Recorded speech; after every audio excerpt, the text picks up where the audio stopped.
First Lady and Secretary of State. Hillary has been our neighbor, our friend, and for 8 years, our fierce ally in the United States Senate.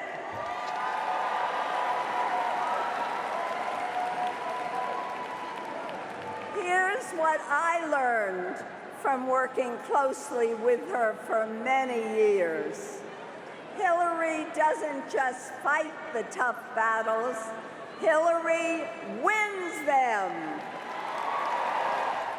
Westchester and Rockland County Congresswoman Nita Lowey, who's a friend of the show there, addressing the convention. Let's go now to Richard French, who is live at the convention in Philadelphia with Robert Samuels, national political reporter for The Washington Post. And Rich, we could even hear Bernie chants as Nita Lowey was talking.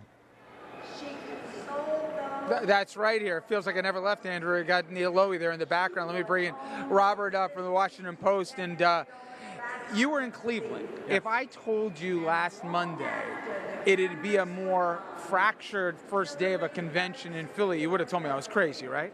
No one fully expected this to happen. Everyone was very focused on the fact that all the primary battle was bruising for the Republicans, but there are some very hurt feelings in the Democratic Party, and all that was amplified this weekend when all those emails came out from the DNC. Now, I did the analogy before. It was like a scab that hadn't even been fully healed was ripped off. Right. Do you think if we didn't have the leaks, we would have what we had today? Where literally, for folks who didn't see it, nobody cares about the Rules Committee.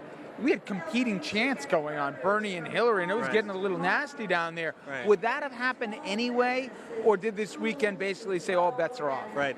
Well, what happened this weekend, accelerated what Bernie supporters actually believed, and they had problems with the delegation process. They had problems with the fact that in some states Bernie got no delegates, and so now you're seeing what they think are the proof, the receipts of the actual issue, and that's why people are so upset. To that end, explain to me the tone deafness. We all said, my God, why didn't they whack the person who allowed basically the cribbing in the speech here in Melania Trump's? Why did Debbie Wasserman Schultz go before the Florida delegation this morning, and why did they wait till midday to finally say she wouldn't be gaveling this in? What were they waiting for? Well, what we've learned is that Congressman Wasserman Schultz did not want to leave. She wanted to see the convention through. And it was only until she saw the response from her own delegation that I think she realized just how serious and how catastrophic those emails were. So the question is tonight, if there's going to be two progressive icons that you think are bulletproof here, it's obviously Bernie Sanders, but also Elizabeth Warren. Do you think their plea, which I assume we're going to hear for party unity and to rally behind the nominee, will fall on deaf ears, or do you think his supporters get in line? Well, there are two very important things to remember, and a lot of the people who supported Senator Sanders were not originally in the Democratic Party. A lot of them were independents and Democratic Socialists, so that adds to it a little bit. I think the hope is that both Senator Warren and Senator Sanders will help. But, you know, this afternoon when Senator Sanders reiterated his support of Hillary Clinton, he was booed. So no one's really sure what will happen. Well, to that end, it's got more star wattage. I mean, it was even looking on day one, the Paul Simons, the Demi Lovatos, the Eva Longorias or whatever, and that's on the Monday. You know, I still don't even know some of the names that you saw in Cleveland. What's your prediction in terms of the bump that we saw that Trump got? I think a lot of people were surprised if you believe the poll numbers. Are the Clinton folks, from what you hear, are they confident that the week goes well? Because I've spoken to a lot of Democrats who are far more on edge than I would have anticipated on day one of a convention. Right. I think in some senses for the Clinton campaign, this is part of the game they want. They want Hillary Clinton and the star power that they have to be able to prove the case. I mean, if you're going for celebrities, they had Scott Baio. The Democrats have Lady Gaga. So they have that.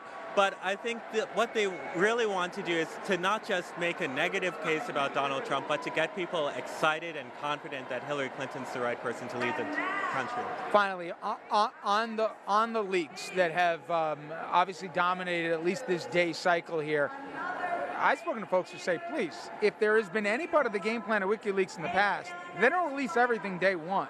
Is there a fear here from folks there could be more document dumps, more embarrassment, and does the source of the leaking really matter at the end of the day as it relates to November? Oh, the source might not matter. There are some questions whether or not this was a Russian hack, and I think that sort of plays into the politics in a very strange and interesting and the way. Clinton folks went there. I heard Mook today saying, hey, listen, Putin would love to have a Trump presidency. I mean, talk about not waiting till the bodies go. Yeah, and then experts also think that the Russian Russia probably had something to do with it. On the rest of it, there will likely be more hacks, and there are lots of delegates who are on pins and needles because they know they've said things through those DNC emails that they would not like to see public. It's very interesting, and I was taken by just how tense some of the folks are because they don't know what the next 4 days hold, and if today's any indication, there's going to be a lot of attempted healing that I don't know you get there by Thursday, but much more pronounced than I think Democrats imagine.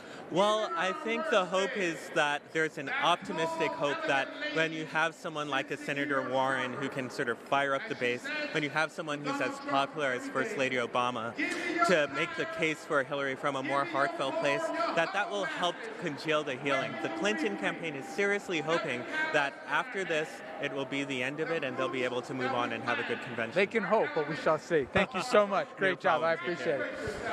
And you know, Andrew, I will tell you, off-the-record conversations from Democrats, and we're going to be talking to a lot of more members of the House and Senate throughout this evening, obviously this week. I'm hearing from folks who did not see coming what they've already seen since they've gavelled in today, let alone at the breakfast that have happened earlier today. So a lot of people taken aback here, and they're not taking the message from the podium to say, just get in line. You know, Rich, we can hear and we can see how divided the room is where you are right now. I'm curious about the protests outside. In Cleveland, they were kept pretty far away from the arena. You could go to and from without really bumping into them. How many protesters are outside the arena, and how close are they? How in the face of delegates are those protesters? I wasn't in Cleveland, you were. I'm told they're a little closer. So you can't see them from the arena if you just walk out. But there's a different vibe, apparently, where there was different competing protests as to rationales against Trump. Over here, it's primarily the Sanders crowd. They feel that they've been marginalized, that every suspicion or conspiracy they had was validated by the email leaks. So no matter what they hear from the podium, or no matter even what they hear from Sanders, who both sent out a text to all of his district leaders, if you will, to try and tamp down some of the protests. Then he sent out a personal email later. I don't know how much everyone's hearing it. It might just be the first day of the program. It'll burn itself out. But right now, I'm at least surprised, compared to other conventions I've been to, there's a more tension here than there was, at least in prior ones I've been to. One more comparison to last week, if I could. The Monday session in Cleveland was all focused on Hillary Clinton, and it was a Hillary hate fest. How much is Donald Trump's name coming up from the podium, as you've been able to hear? And are Democrats at least united in trying to defeat Donald Trump? I've heard Trump's name mentioned once. Really? That's a grand total since we've been here. What they're trying to make the case, and if you saw both on the 60 Minutes profile where it was mentioned, but really more in passing, they're trying to change the narrative and the tone where it's not naive optimism, but still that America is coming from a place of strength, that we need to improve things. We have problems in this country, but as Hillary said, not to talk America down. And you're not going to hear a lot of that from the stage, I'm told, over the next few days. Tonight, Michelle Obama will talk about how, in many ways, Hillary Clinton's the perfect person to take the mantle of the current president and take it forward. You're going to hear from both Senator Warren and Bernie Sanders that the progressive appeal to those left behind in the middle class, this is the right person to get us there. So they're talking about a more optimistic future rather than what some people here say was the Mad Max or the impending doom that was coming out of Cleveland in the Trump address. But Trump has been mentioned by name at least only once or twice, and more than that, talking about the alternative as is about as specific as they get to the Republican nominee. You've seen the polls, Rich, at the CNN poll showing a 10-point swing in the race coming out of Cleveland. I'm sure a lot of people in the room have seen that poll as well. Is there any sense of fear or worry that you're getting from Democrats that maybe this thing is getting away from her?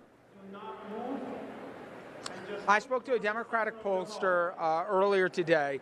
He tried to convince me that if you look at the battleground states, she still wins. And maybe she might lose if tonight was the election, the popular vote, but she would still win the electoral math, which to me was stunning. I expected him to say, oh, that poll's an outlier, you got to wait till after the convention. He didn't do any of the normal caveats that you would attach to a poll that basically switches the number by as much as 4 or 5 points.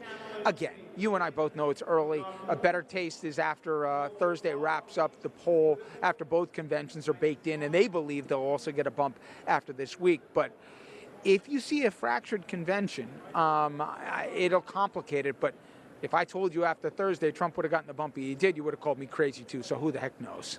And finally, Rich, we're going to hear from First Lady Michelle Obama tonight in prime time. The Obamas could be a unifying force for this party that seems to be a little bit splintered at this point. How much affection are you sensing in that room for Barack Obama and the First Lady Michelle Obama? And is there a sense that, you know, they're going to try to pass the torch tonight, but is there a sense that they can help bring this party together? There is affection. You can definitely sense that. However, I'll be curious, Andrew, when we watch these next 4 days, will there be a pivot from what the original script was from Monday through Thursday to we've got to placate the Sanders base here, the progressive wing, and we have to be reactionary in effect to the story that broke at the end of the week over the weekend regarding the leaks. To me, we've already seen what the script was going to be and what they were going to build up to Thursday. She chose Kane, you know, certainly more of a moderate, at least within the Democratic Party. Will they have to make a in-course correction, if you will, to deal with some of the realities of the last 72 hours? That, to me, will be the most fascinating thing to watch for in the next 3 days, because if everybody said they go there and that was according to plan, then explain to me the running mate choice. So I know I've been surprised, and a lot of Democrats have been surprised by just what they've seen here happen since this morning to Schultz at the breakfast, what they saw when Sanders then spoke, what they saw when they gavelled in here at 4 o'clock. It may just be, hey, this is early, wait till primetime on Monday before you make any judgments. But early indications are they got to get this thing together, and they're not just there yet. Well, Richard French, you've got a lot of work ahead of you this week, and you got one of the best seats in the House. Have fun if you can, and we'll look forward to your reports all week long. Thanks very much. Hey, man, I thought you were going to have the more interesting one in Cleveland. We'll see how this goes. That we will. Richard French reporting live from the Democratic National Convention in Philadelphia. Up next, another email controversy. Hillary Clinton didn't cause this one, but she could feel the effects. We'll show you how revelations in the hacked DNC emails are causing a major rift in the party.